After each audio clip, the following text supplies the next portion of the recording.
sur son créneau de ventriloque.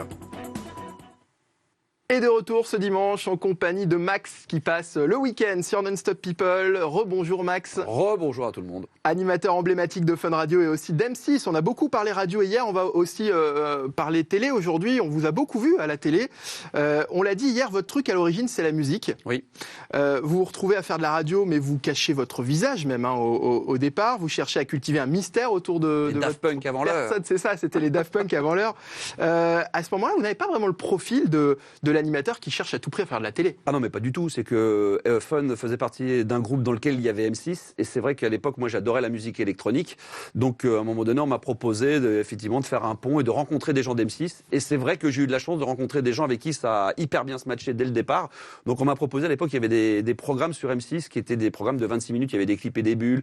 Il y avait plein d'émissions comme ça. Je sais plus, il y avait Plus vite que la musique. Donc, on m'a demandé si on voulait pas créer quelque chose autour de la musique. On a créé Technomax, qui était une émission sur la techno dans lequel on parlait du Carl Cox, du Jeff Mills, du Laurent Garnier, du Prodigy, du Chemical Brothers, des Daft Punk. Mais c'était à l'époque où cette musique-là, on en entendait peu parler. Et c'est comme ça que je suis rentré au fur et à mesure dans le groupe. Et puis après, il y a eu M6 avec le Loft.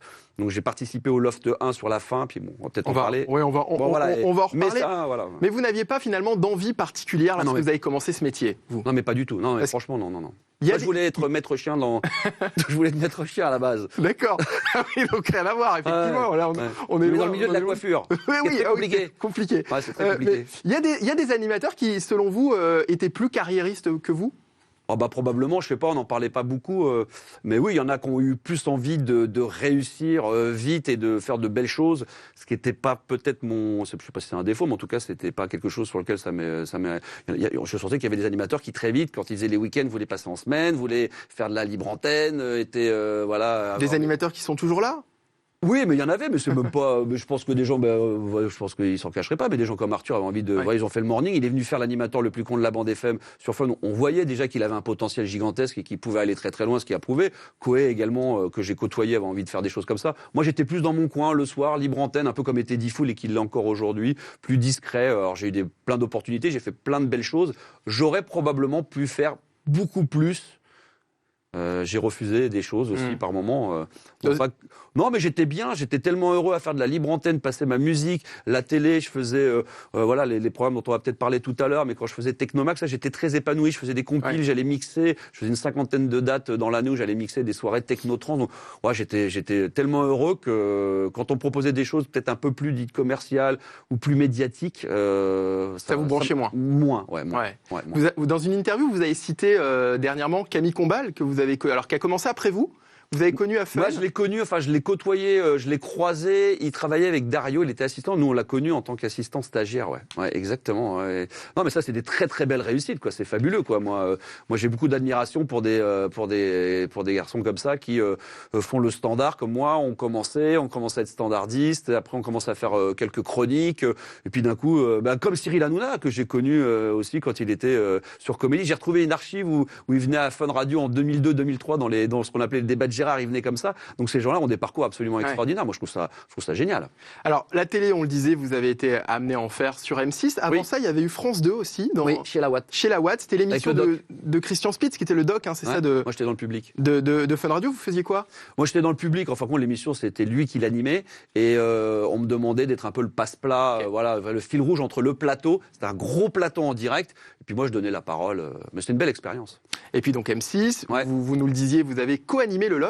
Alors le Loft 1, c'est Benjamin Castaldi. Il y a eu la fameuse finale qui s'est passée près des Champs-Élysées avec Loana. Moi, j'étais sur la moto. En moto, mais c'était absolument dingue. Mais c'était un truc de fou. Et puis après, il y avait une soirée organisée. J'avais Arthur dans l'oreillette qui était là, qui me disait ce qu'il fallait faire. C'était encore à l'époque où la télé, ce que refait un peu Cyril Hanouna sur C8, où il y a parce qu'Arthur était producteur de l'émission de Il cassait les codes et on se disait tiens, on va aller jusqu'à 3h du matin, 4h du matin, on faisait ce qu'on voulait. Et après, il y a eu le Loft 2. Où là, effectivement, on a créé une émission le samedi soir face à Ardisson. Ça s'appelait le Loft du samedi soir. Donc là, c'était 3 heures de direct, de 22h, 22h30 jusqu'à 1h du matin. Mais là, c'était pareil. On pouvait me dire, tiens, Max, si tu veux, on peut aller, la direction nous autorise à aller jusqu'à 3h du matin, 2h, qu'on pousse. Ça se faisait en 30 secondes, quoi. Quel souvenir vous gardez de cette époque? Moi, j'ai adoré.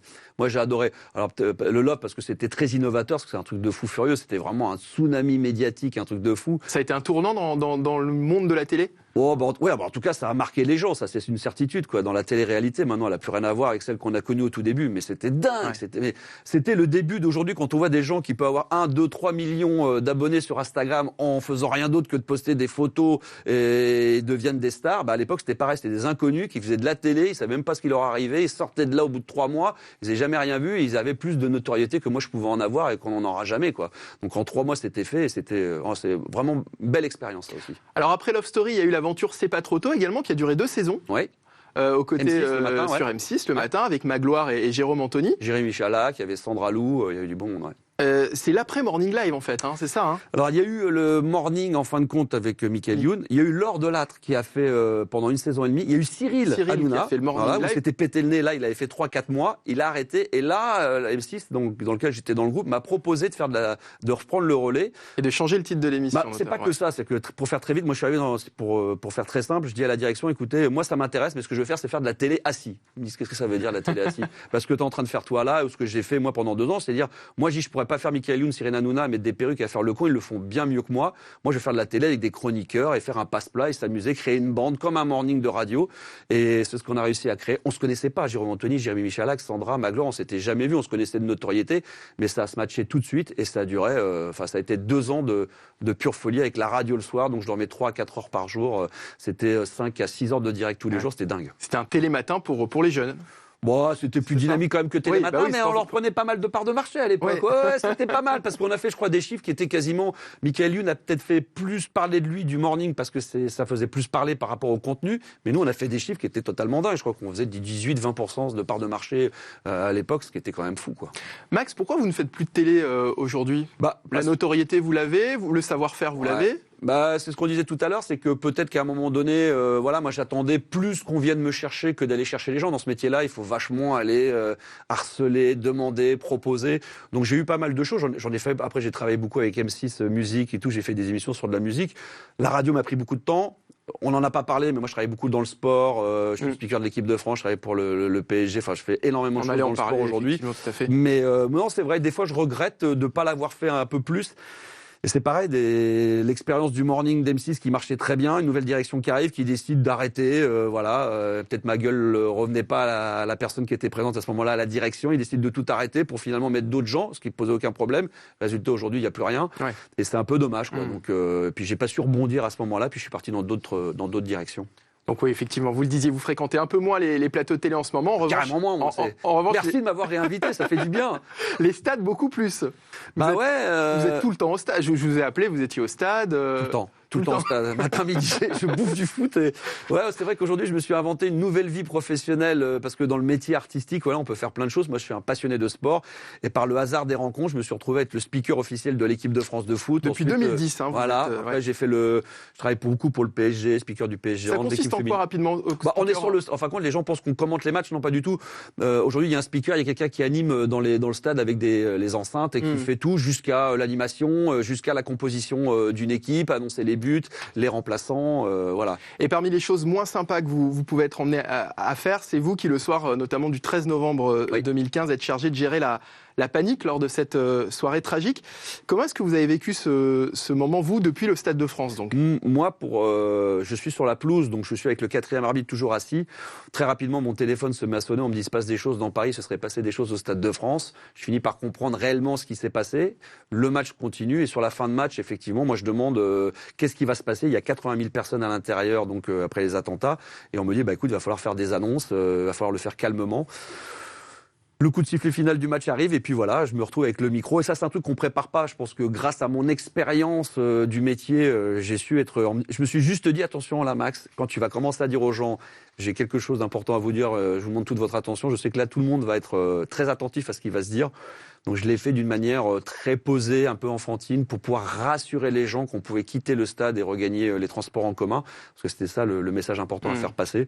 Voilà, c'est une expérience extrêmement malheureuse. Ça fait partie du métier, mais à aucun moment je me suis senti en train de me dire, écoute, là, j'ai rien à faire ici, je vais rentrer chez moi vite fait. Je suis resté, j'ai fait le job, quoi. Vous avez fait le job. Ouais, il fallait. Max, au stade, donc toujours vous êtes le speaker de l'équipe de France, vous travaillez pour le PSG également, c'est ça? Ouais.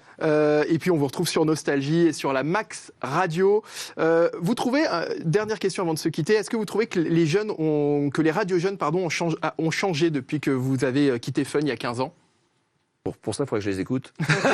Non, je l'écoute pas du tout. Parce que finalement, déjà, je l'écoutais pas à l'époque où je la faisais. Parce que finalement, les animateurs n'ont pas tellement changé quand on regarde de plus près. Comment est-ce qu'on explique que... Ça, c'est vrai. Parce que souvent, on parle de la nouvelle génération. On a cherché à en avoir. Il y a eu des noms.